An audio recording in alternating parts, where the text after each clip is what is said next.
ನಮಸ್ಕಾರ. ತವರ projects private ಲಿಮಿಟೆಡ್ಗೆ ಸ್ವಾಗತ.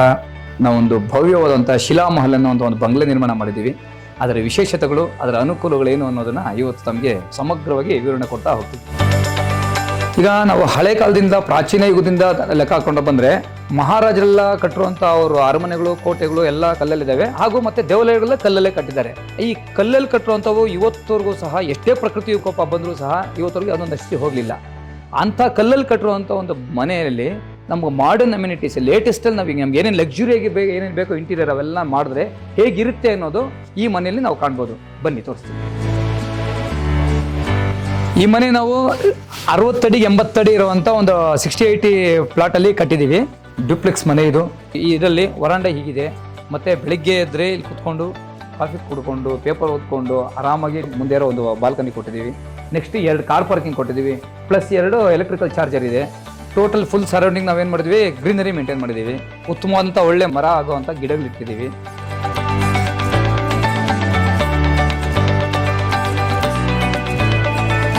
ಇಂಥ ಮನೆಗೆ ಸಂಬಂಧಪಟ್ಟಂಗೆ ನೀವು ಒಳಗಡೆ ಬಂದರೆ ಒಳಗಡೆ ಯಾವ ರೀತಿ ಮಾಡಿದ್ದೀವಿ ಅಂತ ನಿಮಗೆ ವಿವರಣೆ ಕೊಡ್ತಾ ಹೋಗ್ತೀನಿ. ಬನ್ನಿ.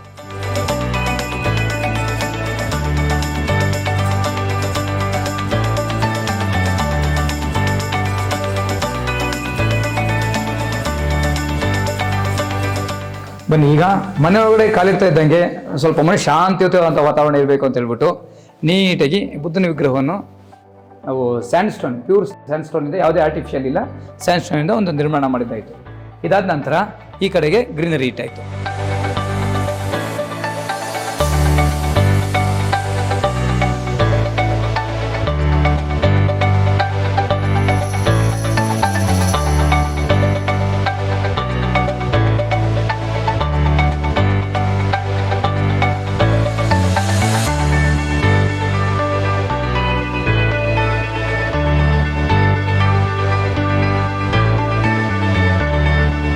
ನೋಡಿ, ಈಗ ನೀವು ಕಾಣ್ಬೋದು, ಈ ಪಿಲ್ಲರು ಸಾಮಾನ್ಯ ಬಹುಶಃ 2.5 ಅಡಿ ದಪ್ಪದ ಪಿಲ್ಲರ್ ಇದು.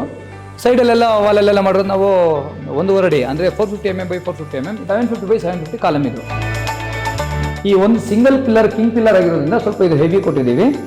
ಈ ಮನೆ ನಾವು ಪೂರ್ತಿ ಗ್ರಾನೈಟಲ್ಲೇ ಕಟ್ಟಿರೋದ್ರಿಂದ, ಅಂದರೆ ಈ ಮನೆಗೆ ಉಪಯೋಗಿಸಿರೋದು ಕಾಲಮ್ ಆಗಿರ್ಬೋದು, ಬೀಮು, ಕ್ಯಾಪಿಟಲ್ಲು, ರೂಫ್ ಸ್ಲ್ಯಾಬು, ಮತ್ತು ವಾಲ್ ಸ್ಲ್ಯಾಬ್ ಎಲ್ಲ ಗ್ರಾನೈಟ್ ಆಗಿರೋದ್ರಿಂದ ಹೊರಗಡೆ ಎಷ್ಟೇ ಬಿಸಿಲಿದ್ದು ಸಹ ಒಳಗಡೆ ಬಂದಾಗ ತಂಪಾದ ಅನುಭವ ಆಗುತ್ತೆ. ಮತ್ತು ಹೊರಗಡೆ ಒಂದು ವೇಳೆ ಚಳಿಗಾಲದಲ್ಲಿ ಅತಿ ಹೆಚ್ಚಾಗಿ ಇರುವಂಥ ಶೀತ ಇದ್ದಾಗ ಒಳಗಡೆ ಬಂದರೆ ಉಷ್ಣ ಇರೋ ರೀತಿ, ಅಂದರೆ ನಮಗೆ ಬೆಚ್ಚಗಿನ ವಾತಾವರಣ ನಮ್ಗೆ ಅನಿಸುತ್ತೆ.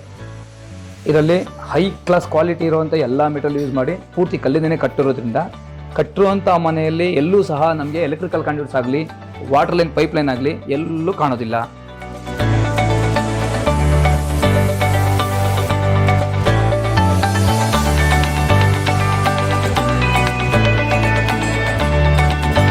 ಈಗಿನ ಎಲ್ಲ ಮನೆಗಳಲ್ಲೂ ಮಾಡ್ಯುಲರ್ ಕಿಚನ್ ಅನ್ನೋದು ಸಾಮಾನ್ಯ. ಹಾಗಾಗಿ ಈ ಮನೆಯಲ್ಲಿ ಉತ್ತಮವಾದಂಥ ಮಾಡ್ಯುಲರ್ ಕಿಚನ್ ಕೊಟ್ಟಿದ್ದೀವಿ.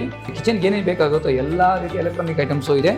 ಮತ್ತು ನಮಗೆ ಸ್ಟೋರ್ ಮಾಡ್ಕೊಳ್ಳೋದಕ್ಕೆ ಎಲ್ಲ ಸಾಮಾನು ಸರಂಜಾಮುಗಳು ಇಟ್ಕೊಳ್ಳೋದಕ್ಕೆ ಎಲ್ಲ ಕನ್ಸೀಲ್ಡ್ ಮಾಡಿ ಕೊಟ್ಟಿದ್ದೀವಿ. ಎಲ್ಲೂ ಹೊರಗಡೆ ಯಾವುದೂ ಇಡೋದಿಲ್ಲ. ಕಲ್ಲಿನ ಮನೆ ಆದರೂ ಸಹ ಕಲ್ಲಿನ ಮನೆಗೆ ಮಾಡ್ಯುಲರ್ ಕಿಚನ್ ಯಾವ ರೀತಿ ಒಗ್ಗಿಕೊಳ್ಬೋದು ಅನ್ನೋದನ್ನು ಈ ಮನೇಲಿ ಕೊಟ್ಟಿದ್ದೀವಿ.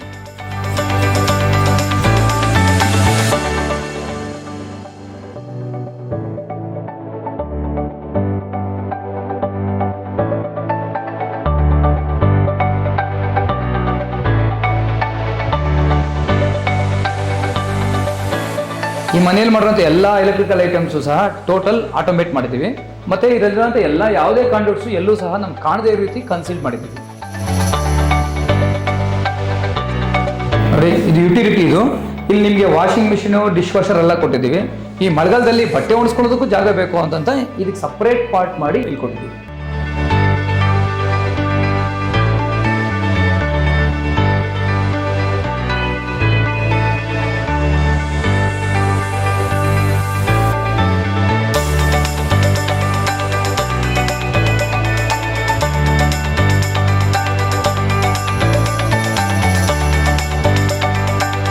ನೋಡಿ, ಅಲ್ಲಿಂದ ಹತ್ತು ಬಂದರೆ ಜಿಮ್ ರೂಮ್ ಅಂತ ಸ್ಪೇಷಿಯಸ್ ಕೊಟ್ಟಿದ್ದೀವಿ.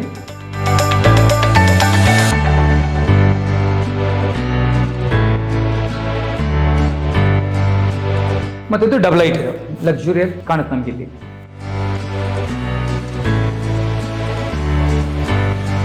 ಈ ಮನೆಯಲ್ಲಿ 2 ಬೆಡ್ರೂಮ್ ಇದೆ.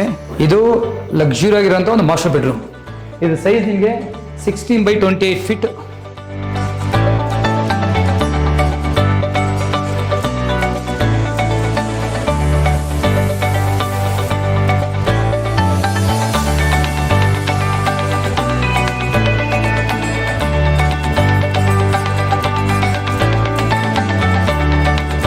(16 feet by 14 feet) ಅಷ್ಟು ದೊಡ್ಡದಾದಂಥ ಒಂದು ವಾಶ್ರೂಮ್ ಮತ್ತು ವಾರ್ಡ್ರೋಬ್ ಏರಿಯಾ ಕೊಟ್ಟಿದ್ದೀವಿ.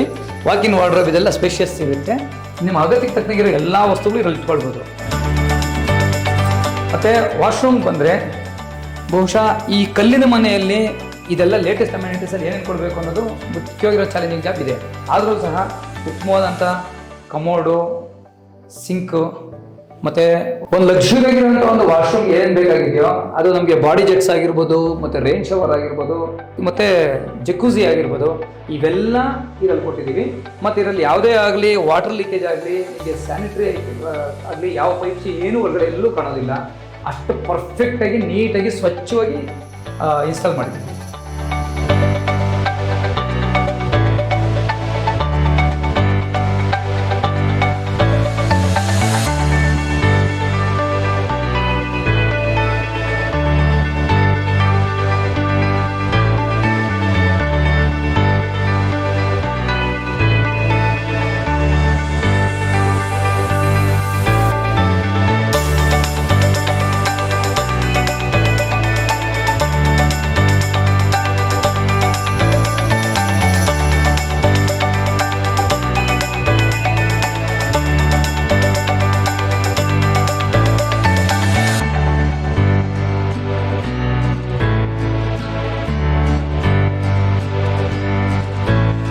ಈ ಬಿಲ್ಡಿಂಗ್ ಮೇಲೆ ಬಂದರೆ ಸ್ಪೇಷಿಯಸ್ ಇರುವಂಥ ಒಂದು ಒಳ್ಳೆ ಉತ್ತಮವಾದಂಥ ಬಾಲ್ಕನಿ ಎಲ್ಲ ಕಡೆಗೂ ಕಾಣುತ್ತೆ. ಬಾಲ್ಕನಿಯಲ್ಲಿ ಬೋರ್ ಆಗಬಾರ್ದು ಅಂತ ನ್ಯಾಚುರಲ್ ಆಗಿರೋಂಥ ಗಿಡ ಇಟ್ಟಿದ್ದೀವಿ. ಈ ಬಿಲ್ಡಿಂಗ್ ಕಟ್ಟಬೇಕಾದ್ರೆ ನಾವು ಯಾವಾಗ ಒಂದು ಸರಿ ಎಕ್ಸ್ಕವೇಷನ್ ಮಾಡ್ತೀವಲ್ಲ, ಎಕ್ಸ್ಕವೇಷನ್ ಮಾಡಿದ ನಂತರ ಫುಟಿಂಗ್ ಹಾಕ್ತೀವಿ. ಆ ಫುಟಿಂಗ್ ಸಹ ಕಲ್ಲು ಆಗಿದ್ದಾದ್ಮೇಲೆ ಆ ಫುಟಿಂಗ್ ಮೇಲೆ strap beam, next plinth beam,